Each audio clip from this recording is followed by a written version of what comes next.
Meus irmãos, hoje nós estamos aqui novamente, graça e paz, depois de termos feito mais um livro da Bíblia, o livro de Atos. Graças a Deus nós completamos os 28 capítulos de estudo. Isso me deixa muito feliz, porque nós já estudamos alguns livros. E hoje, então, nós podemos lembrar de como começou tudo o que nós falamos, passo a passo, né? E, tendo concluído, nós concluímos o livro de Atos e não o ministério de Paulo, porque Lucas fecha com Paulo na sua casa, recebendo as pessoas para ensinar as coisas concernentes ao reino de Deus. Lucas não mencionou a parte seguinte, quando Paulo foi responder no tribunal de Nero, quando ele foi preso em Roma, ele foi condenado e nada disso. Então, por isso que nós não falamos porque o nosso assunto era Atos.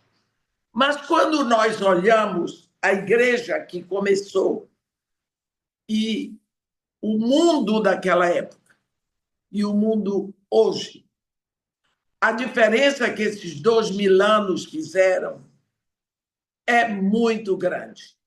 Então, nós vamos levar em consideração aqui um povo específico, que somos nós, a Igreja de Jesus Cristo, composta de discípulos de Jesus Cristo. Então, eu gostaria de usar hoje um texto em que Jesus fala no capítulo 14 de João. João, capítulo 14, quando Jesus Cristo conforta os seus discípulos, dizendo para eles: não se turbe o vosso coração, credes em Deus, crede também em mim. Na casa de meu pai há muitas moradas, e se assim não fora, eu vou-lo teria dito, pois vou preparar-vos lugar. E quando eu for e vos preparar lugar, eu voltarei e vos receberei para mim mesmo, para que onde eu estou estejais vós também. E vós sabeis o caminho para onde eu vou. Então, Jesus Cristo conforta os discípulos daquela época, e aí vem o conforto para os discípulos de todas as épocas. E os discípulos a quem Jesus Cristo está se referindo agora somos nós, que lemos essa palavra, que recebemos esse conforto e que sabemos que Jesus Cristo vai voltar. Ele diz: eu irei e vos prepararei lugar. E quando eu tiver ido e tiver preparado o lugar, eu voltarei e vos receberei. Ele não diz eu venho buscar, ele diz eu vos receberei para mim mesmo, para que onde eu estou estejais vós também. Então, assim como Jesus acalmou o coração dos seus discípulos daquela época, ele continua acalmando os corações dos discípulos de hoje. Porque nós vivemos num tempo em que, diariamente, na mídia, nós vemos previsões de um colapso mundial.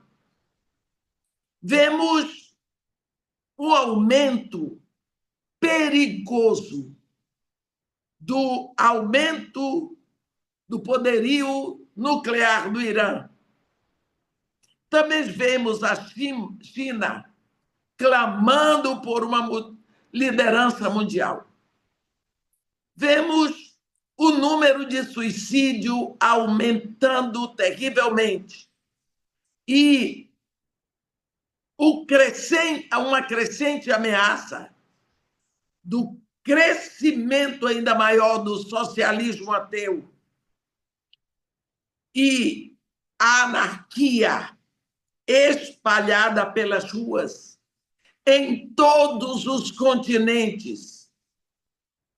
Se nós lembrarmos, há pouco tempo, das montanhas de cadáveres que foram deixadas pelo coronavírus, nós, olhando todas essas coisas e outras, nós ainda podemos encontrar conforto na palavra de Deus, onde nós aprendemos e crescemos com a certeza que Deus ainda está no seu trono eterno e opera em favor daqueles que nele creem e daqueles que nele esperam. Nós vemos nesses 2000 anos de igreja no Brasil que as coisas caminharam para pior. A ciência progrediu, a tecnologia deu um salto fora do comum. Hoje nós temos carros, nós temos aviões, nós temos máquinas de todos os tipos, mas a qualidade de vida do homem piorou. O homem, como pessoa, eu nem digo que regrediu, eu digo que mostrou o seu pior lado. Quando nós lemos o livro do profeta Abacuque, nós vemos o profeta alarmado. Ele diz: Senhor, até quando eu clamarei e tu não me escutarás?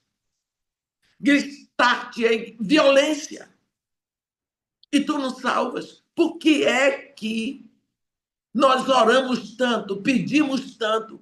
Por que é que as pessoas vão piorando, vão maltratando, vão fazendo o que querem? Os inimigos de Deus, parece não, o que nós vemos é que eles têm na mão o direito de agir contra Deus, de agir contra o povo de Deus, de fazer. Nós vemos claramente uma geração de líderes direcionados por Satanás. E nós enxergamos, porque as pessoas que não têm o espírito percebem, mas nós temos discernimento de espírito. E o profeta diz: por quê? Tu me fazes ver a opressão, porque a destruição e a violência estão diante de mim. Há contendas e o litígio se suscita. A coisa é tão gritante que nem que a gente feche os olhos, a gente pode deixar de ver. E ele diz: por esta causa a lei se afrouxa. Que lei, meus irmãos? Que lei? Mas ele diz: a lei se afrouxa. A justiça nunca se manifesta. O perverso cerca o justo, a justiça é torcida. Você pensa que essa expressão do profeta Abacuque está acontecendo hoje diante dos nossos olhos. Mas quando o profeta grita isso para Deus, Deus vai deixar claro para ele aqui, ó. Então você acha que você sabe disso tudo? Que você está vendo isso tudo e eu não estou vendo nada? Então você acha que eu estou sentadão de férias e que esse povo está fazendo o que quer porque eles são os poderosos? Não, meu filho. Estou trabalhando nas nações. Vede entre as nações e olhai, maravilhai-vos e desvanecei, porque realizo em vossos dias obra tal que vós não crereis quando vos for contada. Deus está dizendo: você está com a sua visão presa nesses fatos destrutivos. Mas por que você não olha pelos olhos da fé? Porque eu estou trabalhando. Você está olhando o trabalho dos ímpios, mas eu estou na minha operação. E na hora certa será manifesto. Na hora certa vocês vão ver o que eu vou fazer. Eu não esqueci de nada. Então nós vemos assim que quando Deus responde. O profeta fica perplexo, porque Deus está respondendo de uma forma que ele não esperava. Lógico, nós esquecemos que nós temos filhos. E se eu fizer uma chacota com seu filho, eu ofendo você, não é? Que será que nós estamos fazendo com o sangue do Filho de Deus derramado na cruz? Há quase 2000 anos, Deus enviou seu Filho para ter aquela morte violenta lá na cruz por causa de mim. E o que é que eu estou fazendo com este sangue? Porque quantas vezes nós nos esquecemos da purificação dos nossos pecados feitos lá na cruz. E nós somos levianos quanto ao pecado, e isso é ofensa a Deus. É ofensa aos filhos de Deus. Ao Filho de Deus. Então, nós precisamos saber, quando Deus responde ao profeta Abacuque, ele deixa claro, Abacuque, eu não vou fazer o que você está esperando que eu vou fazer. Eu vou fazer aquilo que eu tenho que fazer. Meus irmãos, nós, além de termos um país dedicado, consagrado a um ídolo, que é uma mentira, então a Bíblia diz, feliz a nação cujo Deus é o Senhor. Mas o nosso país está consagrado, dedicado. Nós temos feriados na nação consagrados a mortos, a espíritos de mortos. Pessoas que já morreram, não tiveram poder para ressuscitar. Mas nós paramos a agenda do país para celebrar. Esse país aqui, o Brasil. Eu estou falando como brasileiro, não é? Nós pegamos a lembrança, a imagem do Filho de Deus. O maior espetáculo de carnaval, que infelizmente acontece aqui no Rio de Janeiro. Botamos ele todo retorcido, feminino, na cruz, apanhando do diabo. Isso no meio do carnaval. E cantando samba, todo mundo aplaudia e ria e dançava, e estava lá o espetáculo. O que você acha? Será que nós estamos merecendo uma coisa melhor? Será que não existe julgamento para isso? Será que nós temos consciência de arrependimento, consciência de pecado? Ah, mas não fui eu que fiz. Quando o profeta Daniel confessou o pecado da nação, ele disse nós. Ele disse nós. Então, meu irmão, no momento em que o pecado é nacional, eu estou incluída no meio dele. Eu vou sofrer as consequências. Não é? Nós vamos ver que Deus, quando mostrou a Daniel como seriam os tempos que nós estamos vivendo hoje, porque Deus mostrou para Daniel o que ia acontecer. O que foi que aconteceu?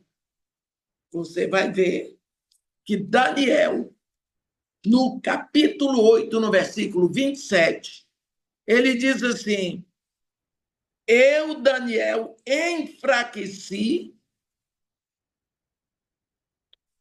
e estive alguns dias enfermo.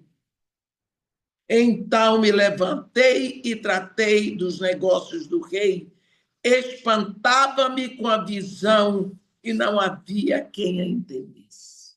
Você veja. Você veja.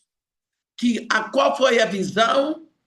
No versículo 26 diz assim: a visão da tarde e da manhã que foi dita é verdadeira. Tu, porém, preserva a visão, porque se refere a dias ainda muito distantes, que são os dias que nós estamos vendo hoje. Quando Daniel viu o que nós estaríamos passando hoje, ele ficou acamado. Então, você vê que aquilo foi um choque para ele. Mas nós estamos acostumados. Nós vamos nos acostumando pouco a pouco. Você vê que a decadência de liderança vem desde a época de Babilônia, está escrito na Bíblia. Quando Nabucodonosor queria que Deus dissesse para ele como seriam os governos da terra, o que seria da Babilônia, que para ele era o máximo, Deus respondeu a ele. Você vê isso no capítulo 2 do profeta Daniel, na visão de uma estátua multimetálica. E nessa estátua, a cabeça era de ouro, os ombros e os braços de prata, os quadris de bronze, as pernas de ferro e os pés, em parte ferro e em parte barro. O que significa? Está a explicação na Bíblia. A cabeça era o que? O Império Babilônico.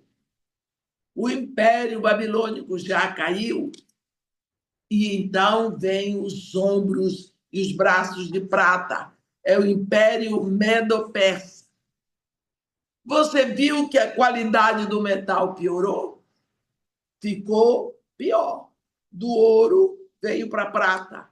Mas acontece que um dia o Império Medo-Persa foi tomado, foi arrasado pelo Império Greco-Macedônio de Alexandre o Grande. Aí entram os quadris de bronze.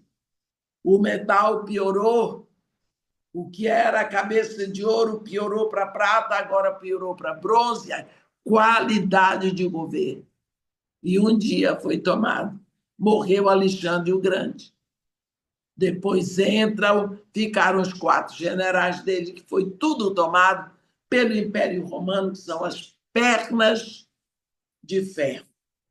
Você viu que do ouro mavioso e lindo e brilhante, o governo dos homens piorou para a prata, que é um metal de valor inferior. E depois vai para o bronze, que ainda é inferior, depois para o ferro. A dureza do ferro é uma coisa terrível. Só que o ferro, ele não foi vencido. O Império Romano não foi vencido, ele se deteriorou e ele está aí misturado com barro.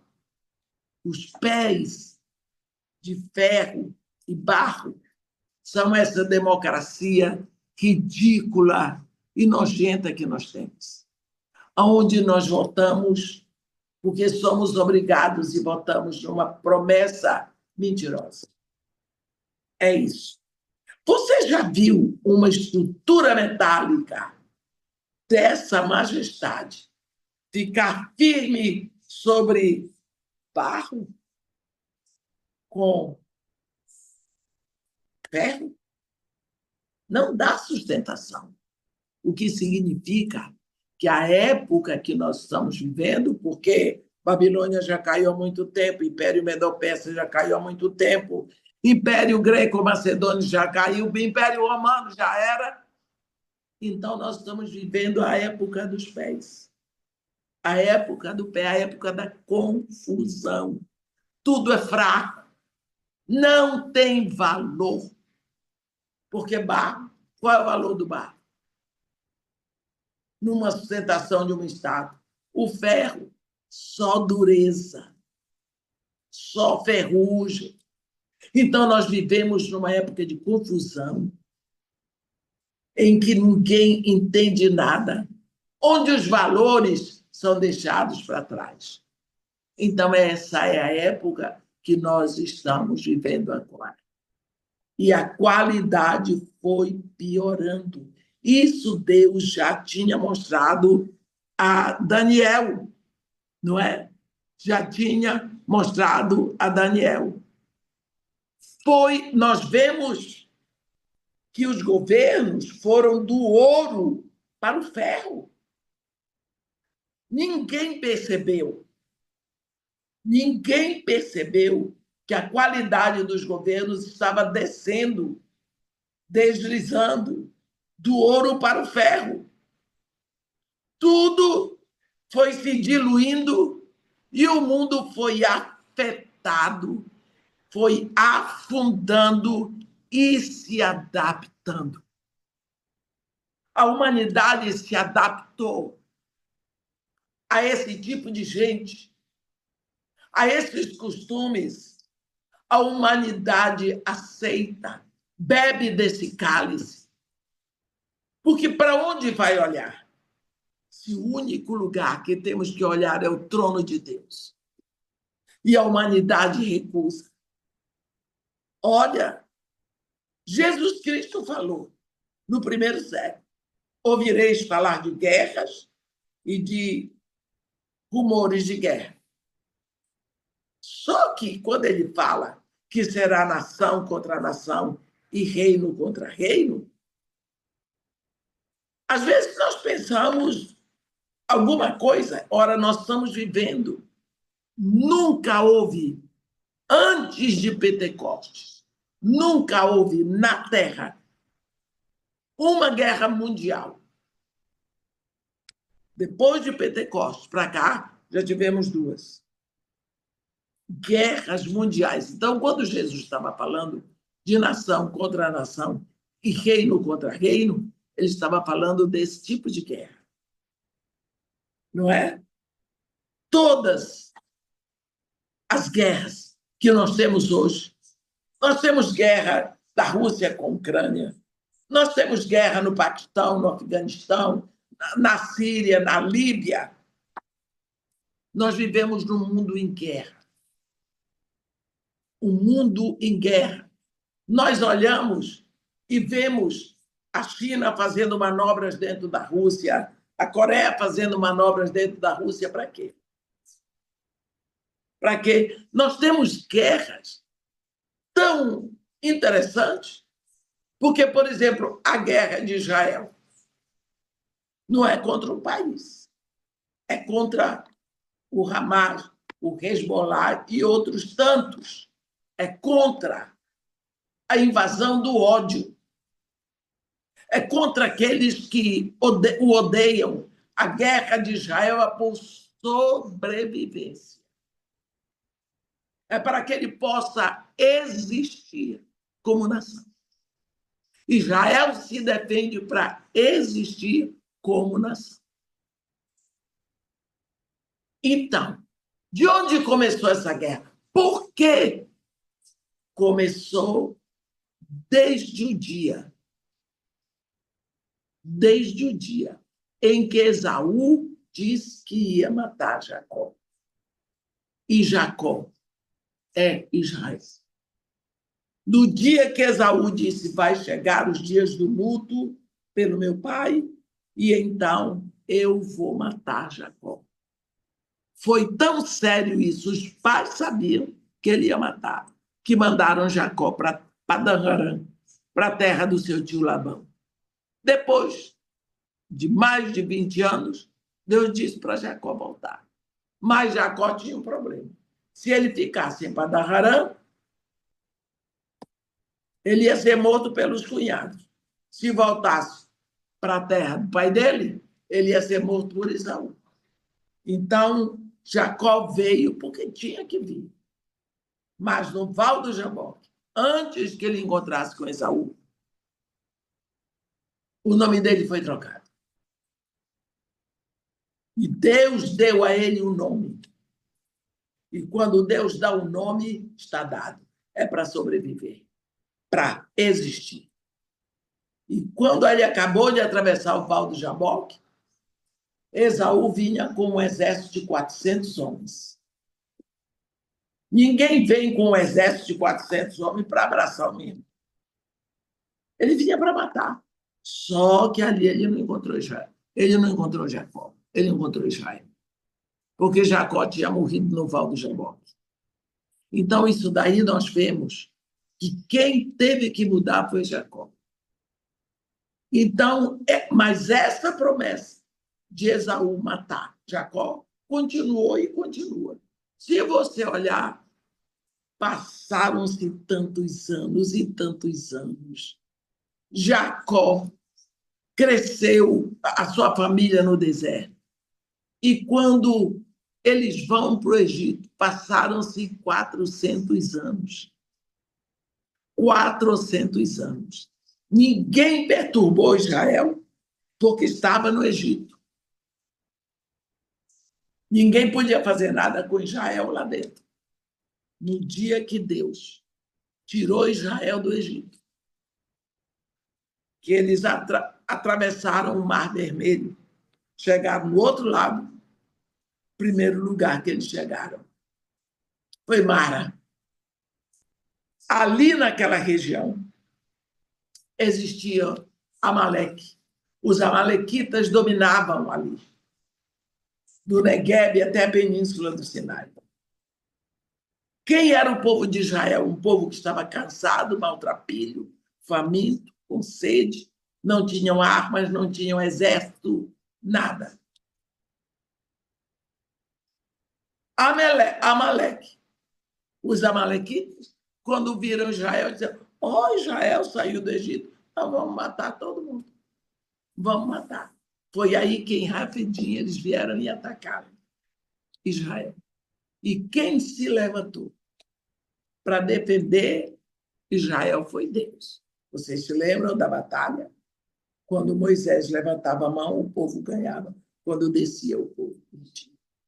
Então, foi assim que Deus deu vitória a Israel. E ali ele fez um juramento: haverá guerra do Senhor com Amaleque de geração em geração.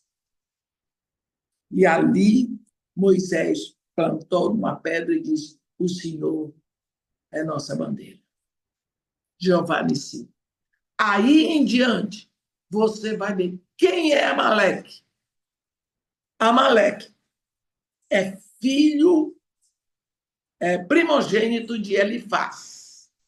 Quem é Elifaz? Filho primogênito de Esaú. Então, Amaleque é neto primogênito de Esaú, com todo o ódio e essa incumbência de acabar com Israel, para que não sobreviva ninguém. É esse espírito de matar e acabar até o último judeu continua. Continua, o pessoal chama isso antissemitismo, mas eu digo que é amalequismo, porque os judeus não são os únicos semitas. Os ciganos são semitas, porque diz, sem o filho de Noé, teve outros filhos. Mas vamos deixar como antissemitismo. Então, você tem visto esse povo, na história da humanidade, um povo perseguido, um povo que tem sofrido o que nenhum outro povo sofreu. Nós nos queixamos. Nós nos queixamos. Nós, negros, nos queixamos da escravidão negra. Mas quem vendeu os negros da África para outros países foram os próprios negros. Foram os próprios negros. E ninguém ficou interessado em exterminar com a negritude. Ninguém. Quanto mais negro, mais escravo. Pelo contrário, é preciso que o negro viva para ser escravo. Se bem que os primeiros escravos da humanidade não foram os negros. Nem serão os últimos, se der tempo, né? Pelo que eu vejo. Agora, o que nós precisamos saber é que hoje nós vemos essa guerra. Israel lá lutando contra Hamas, Hezbollah, a Irmandade Muçulmana e outros tantos, que são muitos grupos terroristas. Atrás disso tem Irã e outras nações. Mas quem aparece de frente é um grupo terrorista. Então, guerra, todas essas guerras. Por exemplo, quando você pensa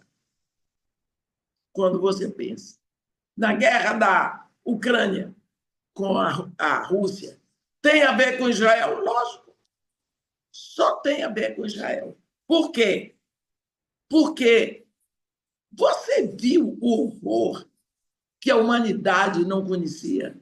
Você usar cadáver como moeda de troca? É o que o Hamas está fazendo diante da televisão, no mundo tão adiantado, com essa tecnologia avançada. Vem esse povo e diz: ei, eu tenho um cadáver seu, eu estou trocando por 50 guerrilheiros meus. Cadáver queimado vale 50 vivos. E a mídia se cala. Eles estão certos.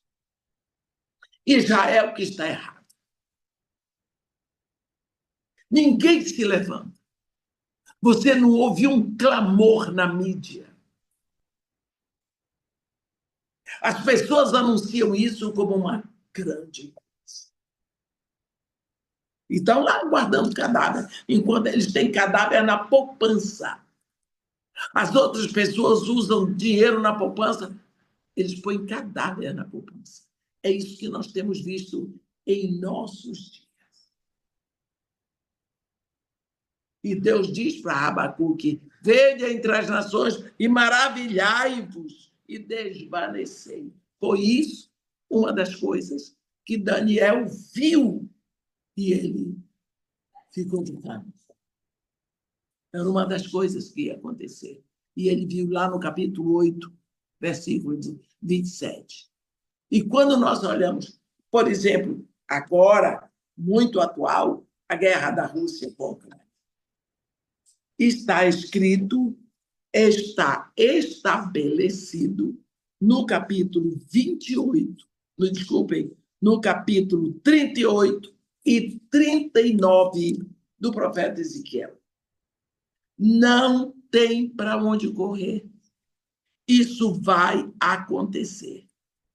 Gog de Magog é uma coalizão russa-árabe que vai acontecer. Você vê aqui no capítulo 39 que Deus diz assim: tu, pois, ó filho do homem, profetiza ainda contra Gog e dize: assim diz o Senhor Deus, eis que eu sou contra ti, ó Gog, príncipe de Ros, de Meseque e Tubal. Olha, se Deus é contra Gog, quem será por Gog?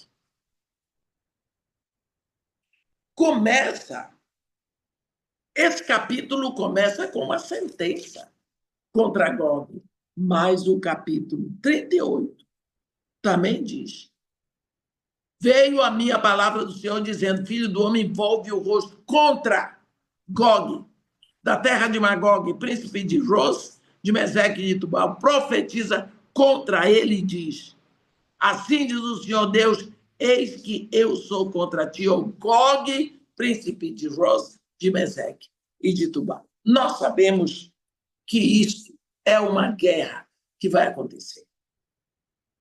Vai acontecer porque está escrito. E Deus aqui, ele estabelece as nações que vão fazer parte da coalizão. Ele coloca aqui Meseque, Tubal, põe etíopes, bota Put, que são os líbios, bota os persas, que é o Irã hoje, e toda aquela parte do norte vão fazer uma coalizão com os árabes para, logicamente, tomar Jerusalém. Agora, nós não vamos falar aqui, hoje, dessa guerra de Gog da terra de Magog. Mas, como nós estamos fazendo o levantamento nosso como discípulos de Jesus Cristo, por que Deus se coloca contra a Rússia? Porque ele diz aqui, prepara-te, olha, porque far-te-ei que te volvas, porei anzóis no teu queixo e te levarei a ti e a todo o teu exército. Eu vou fazer. É Deus que vai trazer a Rússia para se arrebentar. Agora, por quê que Deus te coloca contra a Rússia? Nós podemos pensar em muitas razões, porque existe na história, pelos fatos, principalmente dos líderes soviéticos, terem imposto o ateísmo sobre milhares e milhares de pessoas durante todo o século XX. Século XX foi uma época de ateísmo na Rússia, impondo para todos. Vimos que o ateísmo saiu da Rússia para outros países e foi se infiltrando pelo mundo. E nenhuma nação no mundo destruiu mais vidas. Preste atenção. Nenhuma nação no mundo destruiu mais vidas do que a Rússia através da expansão do comunismo. Essa, se você estuda a história da Rússia, você vai ver. É uma vergonha. É triste. Porém, a maior destruição que a Rússia fez não foi destruição material, foi a destruição causada pela ideologia comunista.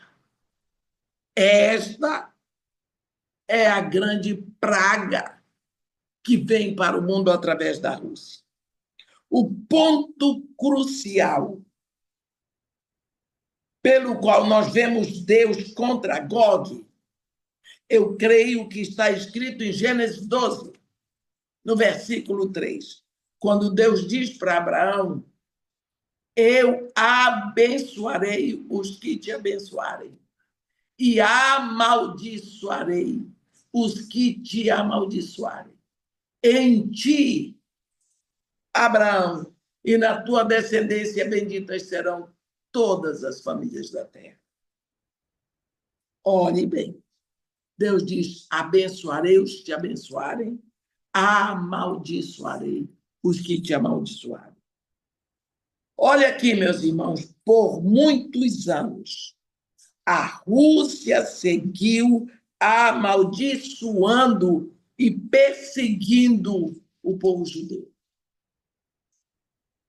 Nós lembramos ainda da devastação dos judeus da Ucrânia, causada pela Rússia em 1903. Aquilo foi uma devastação. Mataram judeus na Rússia como se mata assim uma peste de formiga. A Rússia vem perseguindo os judeus desde o tempo dos czares. E você acha que Deus não está vendo? Então ele diz: depois de muitos dias, Deus diz, depois de muitos dias, prepara-te, porque versículo 8 do capítulo 38, ele diz: depois de muitos dias serás visitado, Gog. No fim dos anos virás à terra que se recuperou da espada, ao povo que se congregou dentre muitos povos sobre os montes de Israel, que sempre estavam desolados. Este povo foi tirado de entre os povos e todos eles habitarão seguramente. Tu subirás, virás como tempestade, far-te-ás como nuvem que cobre a terra, tu e todas as tuas tropas e muitos povos contigo. Então, meus irmãos, essa guerra que nós estamos vendo, presenciando, está aí diante de nós, Eu não sei se tem gente que está torcendo pela Ucrânia, tem gente que está torcendo pela Rússia. Não é uma questão de torcida. Tinha, não sei por que o presidente da Ucrânia ser um judeu, o Zelensky. Esta guerra já está aí há mais de 3 anos. Eu não sei o que vai acontecer agora, mas uma coisa está bem clara, é que se o Putin, no governo dele, ele conseguir tomar o povo russo que está na Ucrânia, ele se configura como um Gog, porque quando Deus diz príncipe de Ross, é aquele que governa sobre todos os povos de língua russa. Ross é a agremiação dos povos de língua russa. E nós lembramos que o Putin anexou a Geórgia. Ninguém disse nada. Daqui a pouco ele foi lá e pegou a Crimeia. Houve um zum, zum, zum, uns dias, acabou. Deixou de passar um tempo, ele foi para a Ucrânia. Logicamente que o conchavo maior, o desenrolar está na Ucrânia. Nós não sabemos quanto tempo vai durar isso, mas você pode ter certeza. Ele um dia vai pegar a Ucrânia. Sabe por quê? Porque está escrito. Infelizmente, vai ser assim. Porque está escrito. E se está escrito, é vontade de Deus, louvado seja Deus. Então, quando nós vemos, Jesus Cristo falou, haverá nação contra nação, guerra contra guerra, e nação contra nação e reino contra reino. A guerra lá de Israel com o Hamas e o Hezbollah e essa turma toda é reino. É reino de Deus com o império de trevas. Mas a da Rússia com a Ucrânia é nação para ser tomada. E a Rússia já pegou 30% em 3 anos. Nós não sabemos quando isso vai acabar, mas vai acontecer. Quando nós olhamos isso tudo e nós vemos como é que nós estamos nesse momento, nós nos adaptamos. Nós nos adaptamos. Nós morreram 500 pessoas. Morreram 500 pessoas aí, morreram 500 pessoas. A gente não sabe a dor de quantos órfãos, quantas viúvas, a dor da pessoa ficar sem casa, a casa pegada a fogo. Mas não é só isso também. Não é só isso. Se morreram 500 pessoas, quantas pessoas ficaram mutiladas? Mas não só aquelas que ficaram mutiladas no corpo, mas mutiladas na alma. Você está vendo o tipo de mundo que está acontecendo? Nós chegamos a ficar indiferentes, insensíveis. E, às vezes, eu me pergunto como é que nós chegamos a essa vergonha, a essa degradação. Eu vou ali, eu levo o meu telefone, mas ele não está, ele está sem som. Se eu precisar ver alguma coisa no telefone, eu vou andando, entro no primeiro banco, pego uma senha, como se eu fosse para o caixa, vou ao banheiro do banco. Lá dentro eu tiro o telefone, eu falo com quem eu quiser de dentro do banheiro, anoto o que eu quero e depois eu vou embora para casa. Por quê? Porque se eu pegar meu telefone no meio da rua, eu posso ser assaltado. O problema não é o assalto, levarem meu telefone, me darem um empurrão e eu cair no chão. Tenho problema no resto dos meus dias. Você entendeu? Como é que nós vivemos hoje? Nós nos adaptamos a viver com medo, a saber que tudo pode acontecer. É o único lugar no mundo onde se ora, Senhor, livra-me das balas perdidas, é aqui no Rio de Janeiro. Nós fazemos oração aqui que não se fazia 50 anos atrás. Por quê? Porque nós fomos nos adaptando. Nós vivemos uma vergonha. Em tão pouco tempo, nós vemos a degradação da nossa cultura. Degradação da nossa cultura. Vemos. Por quê? Isso tudo acontece porque nós, como povo, nós abandonamos os princípios de Deus e nós afundamos num poço de imoralidade, de degradação. Tudo aquilo que consumiu Sodoma e Gomorra, nós aceitamos hoje como um estilo de vida. Vamos como estilo de vida. Nós aceitamos, isso é normal, cada um por si. Não, pera lá, você está com a cabeça pequena. Outro dia, uma pessoa me disse que eu tenho a cabeça muito pequena, que eu preciso abrir o meu modo de pensar. Ei, a pessoa me disse, acorda, porque nós estamos vivendo no século XXI. Nós estamos vivendo na época das naves espaciais. A pessoa me deu uma aula de atualização. E quando ela acabou de falar, eu disse, eu sei que nós estamos vivendo numa época em que uma mulher da sua idade não tem vergonha de se deitar com qualquer um. Isso eu sei. Nós estamos vivendo essa época. E isso não é degradação. Eu tive que falar. Porque a pessoa vem se gabar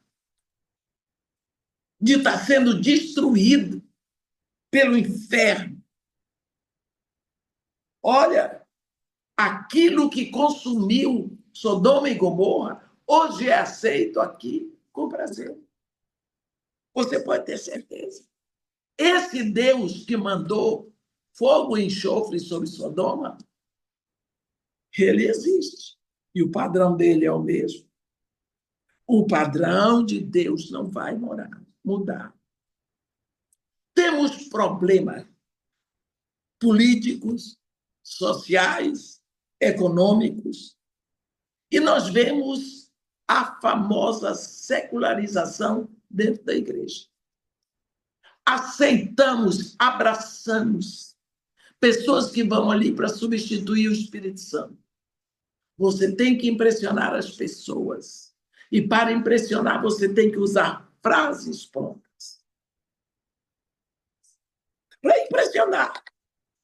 Você tem que procurar um modo de emocionar as pessoas, tocar nas emoções. Meus irmãos, aonde estão as emoções? As emoções estão na alma. O que é a alma não é a mente carnal. Então, eu tenho que usar a mente carnal das pessoas para levar proveito para mim, para aumentar o meu número de seguidores. Será que isso não é Satanás ensinando no púlpito das igrejas? E chamamos isso coach. Que as pessoas ensinem todos os métodos nas empresas, tudo bem, mas dentro da igreja. E nós aceitamos isso. E tudo isso vem através de uma comunicação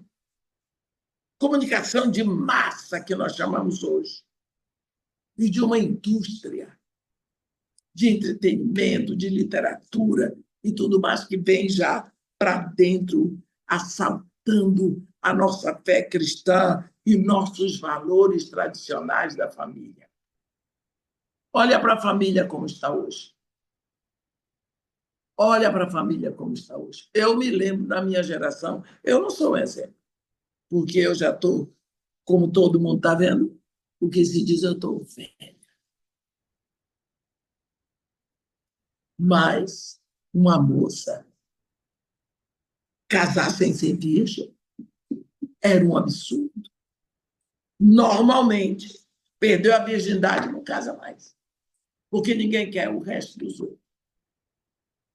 Hoje em dia, a virgindade passou a ser um problema. É ridículo. É ridículo. Olha, a própria mídia, hoje, anuncia chacinas, revoltas, caos, orfandade, guerra, destruição. E daí? Sabe a família tradicional, pai, mãe, filhos? Isso daí já se deteriorou rapidamente. Nada, vou fazer uma produção independente, porque não tem vergonha mais. Quem criou a família não mudou de opinião, mas o mundo tem a sua opinião. Perversões, meus irmãos, perversões, que antes não eram aceitas. Hoje são impostas na sociedade como um estilo de vida, não é? Até a noção de macho e fêmea ficou ridícula. A pornografia nacional na internet tem mais de 24 milhões e meio de sites pornôs. Você vê isso? Mais de 24 milhões e meio de sites pornôs. União fora do casamento? Isso está na moda. Se você não quer ter a cabeça pequena, você tem que aderir. Agora, o Deus que está no trono da eternidade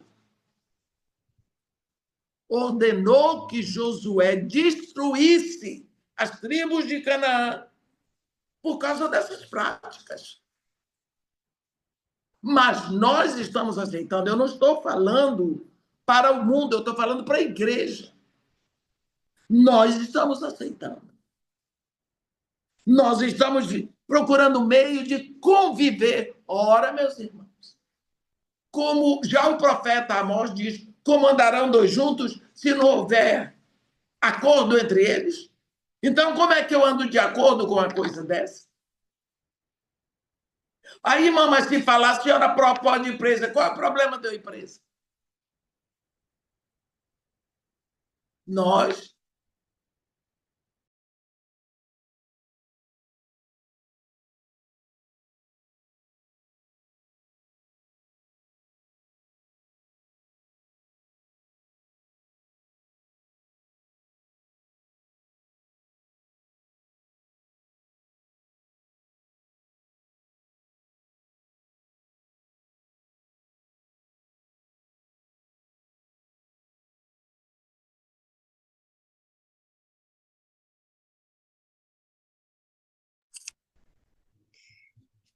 Irmãos, eu creio que ela bateu sem querer e desligou. Tá entrando de novo aqui, tá? Já recomeçamos.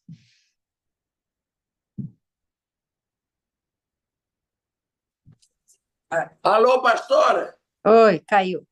Eu estava falando sozinha aqui. Eu acho que a senhora bateu sem querer e desligou. Eu não sei onde eu parei agora. A senhora provavelmente bateu aí e desligou. A senhora lembra onde eu parei, pastor? Onde eu não fui mais ouvida? Tudo bom? Tudo bom, Glenn? Deus te abençoe. Ei, Ângela. Oi, Carolina. Dá um beijo para a pastora. Tudo bom? Minha neta Lia. Então, tá bom. A senhora estava falando sobre os sites, né, que já eram mais de 24 milhões e meio de sites pornô. Exatamente. A senhora estava As uniões fora do casamento isso. estão na moda. Quem não está fazendo isso, então é ridículo ter a mente pequena. A melhor forma de você ter seguidores é você ser uma pessoa da mente aberta. uma pessoa moderna. Saber que a palavra de Deus é uma palavra para aquela época, não é mais para agora. É isso que a gente ouve. Nós lembramos que o Deus da eternidade instruiu Josué a destruir as tribos que tinham as práticas que nós hoje aceitamos. Não é? Mas nós sabemos que as coisas estão aí acontecendo direitinho, passo a passo, como está escrito na Bíblia. Nós sabemos que o Eufrates está secando, já está 80% seco. E como é que nós sabemos? Porque a mídia avisa. No capítulo 16 de Apocalipse, a Bíblia diz que o Eufrates vai secar. No versículo 12, eu vou ler para os irmãos. Derramou o sexto anjo a sua taça sobre o grande rio Eufrates, cujas águas secaram, para que se preparasse o caminho dos reis que vem do lado do nascente do sol. Está vendo? Então, aqui está dizendo que o Eufrates vai secar. Agora está, em 2013, estava 46% ou 44% seco, agora está 80%. Eu comecei com o pastor que veio de lá. Agora, em dezembro, me convidou para eu ir pregar lá em Baça. Eu creio que eu vou ano que vem. Eufrates seco. Isso foi mostrado a João no primeiro século. Agora, no capítulo 11 do livro do profeta Isaías, no versículo 15, está escrito que o Eufrates vai secar, e isso foi dito pelo profeta exatamente 700 anos antes de Jesus Cristo nascer. Versículo 15 do profeta Isaías, no capítulo 11. O Senhor destruirá totalmente o braço do mar do Egito e, com a força do seu vento, moverá a mão contra o Eufrates e, ferindo-o, dividi-lo-á em 7 canais, de sorte que qualquer o atravessará de sandálias. Então, e nós, quando vemos o Eufrates secando, eu acho que é uma chamada boa. Estão aparecendo crateras e crateras. Você pode pesquisar isso daí e olhar o que está acontecendo com o Eufrates. Mas nós precisamos lembrar de uma coisa. O caos em que nós vivemos hoje, eu não sei. Às vezes eu fico pensando se dá para piorar. Se dá para piorar. Tantas mães que vêm chorar comigo, porque o filho simplesmente vem para dizer e avisar que agora ele está vivendo com o homem. E se torna agressivo, porque os pais têm a cabeça pequena, porque os pais não aceitam e ficam contra o evangelho, porque é o evangelho que está errado. E as mães? Irmã, onde é que eu errei? Você não errou. Ninguém errou. É porque eles são debaixo. É orar para que um dia haja conversão. Só isso.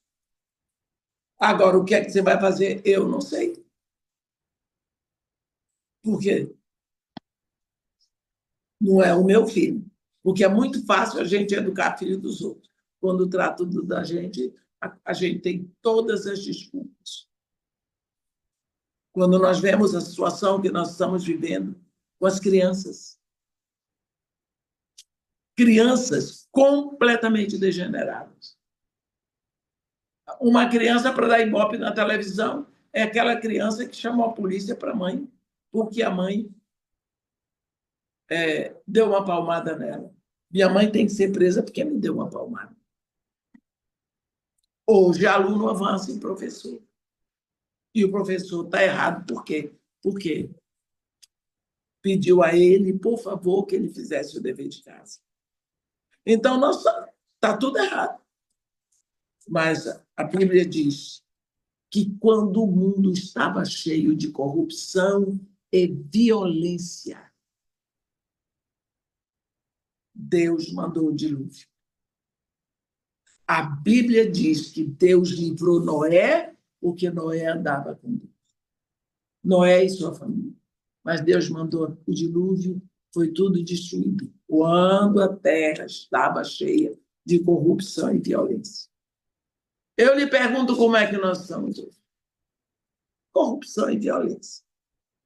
Quando o Egito estava invadido pelas pragas, pelas pestes, e veio o julgamento de Deus ali sobre todos aqueles falsos deuses, que foi que Deus fez? Tirou Israel de lá.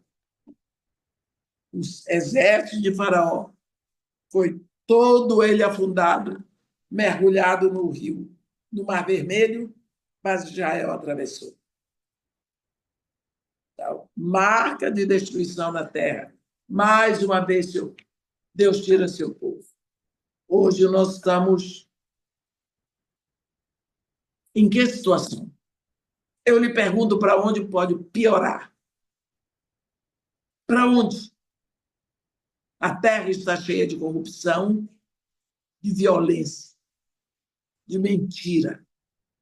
A terra está bebendo mais sangue do que bebeu em todas as guerras. Então, vamos nos preparar, porque é possível que esteja a hora de Deus tirar a sua igreja. Portanto, meus irmãos, essa palavra aqui que Jesus Cristo deu para seus discípulos, no capítulo 14 de João, não se turbe o vosso coração.